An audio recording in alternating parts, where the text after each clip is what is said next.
Le chanvre, d'où vient-il? Et qu'est-ce que c'est? Ça se mange? Commençons par ses origines. Le chanvre est l'une des premières plantes domestiquées par l'homme en Chine, au néolithique, puis s'est répandue sur tous les continents au fur et à mesure des conquêtes et des échanges commerciaux. D'abord entre l'Inde et le Moyen-Orient, puis vers l'Europe, sur la fameuse route de la soie, qui n'a donc pas servi que la soie. Les fibres servaient déjà à confectionner des vêtements en 600 avant Jésus-Christ. Le chanvre fut donc connu des Chinois, des Hindous, des Assyriens, des Chiites, des Égyptiens, des Grecs, des Romains et des Arabes. Traversant l'Antiquité jusqu'au Moyen Âge, le chanvre est considéré comme une denrée stratégique de par les nombreuses utilisations permises par sa fibre. Voile, vêtements, cordages et en alimentation. Charlemagne, qui durant son règne encouragera même sa culture partout en France. Ensuite, c'est en 1455 que Gutenberg imprimera la première Bible sur du papier de chanvre. Un peu plus tard, en 1492, 80 tonnes de cordages et de voiles permirent au caravelle de Christophe Colomb d'atteindre le Nouveau Monde.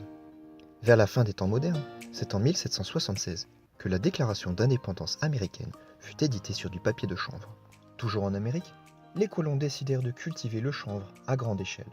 Benjamin Franklin ouvrit l'une des premières usines où l'on fabriqua du papier à partir de chanvre, ce qui permet aux États-Unis de disposer d'une presse libre indépendante de la cour d'Angleterre. Jefferson dira même: le chanvre est la première nécessité pour la santé et la protection du pays. George Washington, premier président des États-Unis d'Amérique, en cultivait sur sa plantation, comme en témoigne son journal. En 1794, il donne l'instruction suivante à ses hommes: prenez le plus possible de graines de chanvre indien et semez-en partout. Vous le comprendrez, le chanvre était présent partout. La presse, les drapeaux, les vêtements et les billets de banque étaient imprimés sur du papier issu de la production du chanvre. Même les plus grands artistes comme Van Gogh peignaient sur des toiles en chanvre. Après une utilisation massive du chanvre durant la Première et avant la Seconde Guerre mondiale, c'est le début de l'ère pétrochimique et l'apparition des procédés toxiques au sulfite et au chlore pour extraire la lignine et pour blanchir la pâte, ce qui permettra de faire du papier à base d'arbres au lieu du chanvre. C'est alors qu'un retournement de situation se prépare. Un véritable travail de propagande sera alors orchestré par les lobbies grandissants de l'industrie du coton, de la chimie et de la presse, dont les patrons avaient aussi des intérêts dans les cultures forestières, tels que le magnat de la presse William Randolph Hearst. Tout cela en amalgamant le cannabis récréatif au chanvre industriel et en jetant le discrédit sur la plante et ses usages. C'était l'opportunité unique de se débarrasser d'une matière première concurrente. C'est donc suite à l'initiative de Dupont de Nemours que la Marijuana Tax Act fut éditée en 1937. La production de chanvre fut freinée par l'imposition de fortes taxes jusqu'à 70%. Résultat, le nylon fait à base de pétrole sera breveté dès 1938. Malgré cela, Ford construira en 1941 un premier prototype dont la carrosserie était fabriquée en fibre de chanvre. La carrosserie était 10 fois plus résistante que l'acier et beaucoup plus légère, et le moteur était même conçu pour rouler à l'huile de chanvre. Les États-Unis, de par leur influence mondiale grandissante, auront fait pression pour réfréner l'usage du chanvre au niveau mondial, en exprimant le fait que la marijuana était un danger menaçant pour tous. Voici l'évolution du chanvre en France à partir de 1840. Jusqu'au milieu du 19e siècle, 176 000 hectares de chanvre étaient cultivés en France, soit 2% des terres cultivables à l'époque. Déjà en déclin en 1862, encore plus de 100 000 hectares de surface de chanvre sortaient de terre. La toponymie révèle même que la culture était largement répandue. Chenevière dans le Val d'Oise et dans la Marne, Chenovre en Côte d'Or, Canabols dans l'Aveyron, Canabal en Corrèze, Chanabier dans le Lot, Chanabert en Ardèche, Chanavas dans le Vaucluse et en Savoie, Chanavar dans la Loire, et ceci parmi bien d'autres. Certains blasons portent d'ailleurs très nettement le patrimoine traditionnel lié au chanvre, comme celui du Val d'Oise. Un dernier exemple, Massilia, l'actuelle Marseille, exportait dès le 7e siècle avant notre ère des cordages de chanvre. Le nom de canebière, qui a la même racine que le cannabis, rappelle l'importance de cette plante dans l'économie locale. C'est donc suite aux propagandes et aux fortes impositions de taxes que la culture traditionnelle du chanvre a déclin rapidement, pour ne compter plus que quelques centaines d'hectares en France. Mais c'est en 1988, après que la communauté européenne ait sélectionné les graines destinées à la culture industrielle, que le chanvre sera à nouveau cultivé. En 2017, c'est plus de 50 000 hectares qui sont cultivés, soit 0,12% de la surface agricole utilisée. Et aujourd'hui, la France cultive la moitié du chanvre européen. Suite à de nombreux croisements génétiques, il existe une multitude de variétés, que ce soit parmi le chanvre récréatif, plus communément appelé cannabis, est riche en THC, le cannabis qui est illégal en France, et le chanvre industriel dont la communauté européenne subventionne la culture des variétés de chanvre non psychotropes depuis 1988. Les graines sont sélectionnées pour être exemptes de THC. Le chanvre est donc un produit totalement inoffensif, bien au contraire, il est bon pour la santé. Le chanvre industriel est de plus en plus cultivé en France et les débouchés s'élargissent. Dans le chanvre, tout se valorise.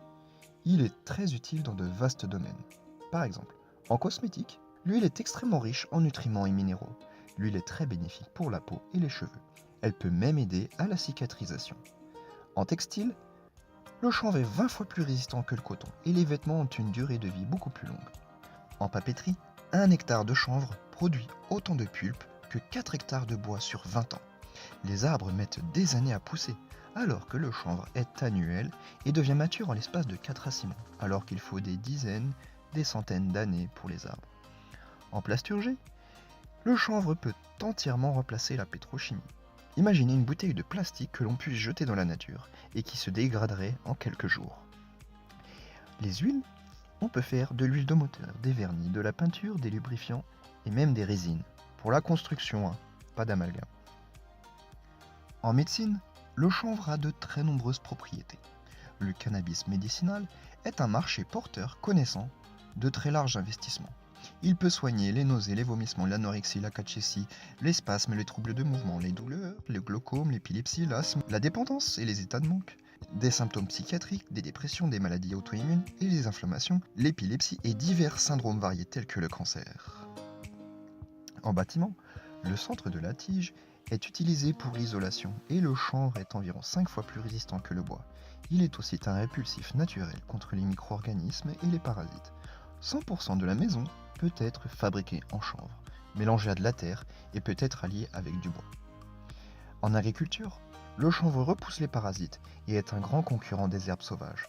Donc, pas besoin ni de glyphosate ni de Roundup.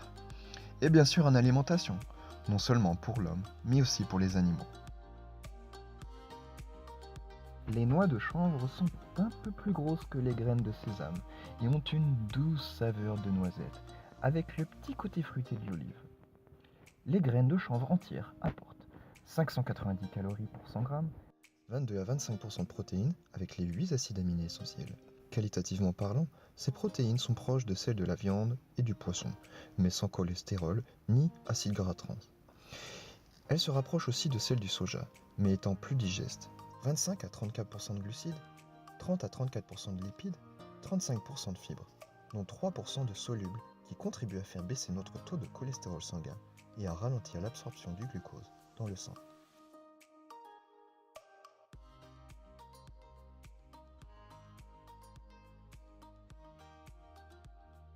Plusieurs antioxydants dont la cystéine, la carotène vitamine A sont abondants et travaillent en synergie pour hydrater et restaurer la peau sèche et maintenir la santé des yeux et des membranes cellulaires. Le chanvre ne contient pas de gluten. Les huiles contiennent surtout des acides gras essentiels, oméga 6 et oméga 3, en proportion idéale, dont le corps a besoin pour les utiliser.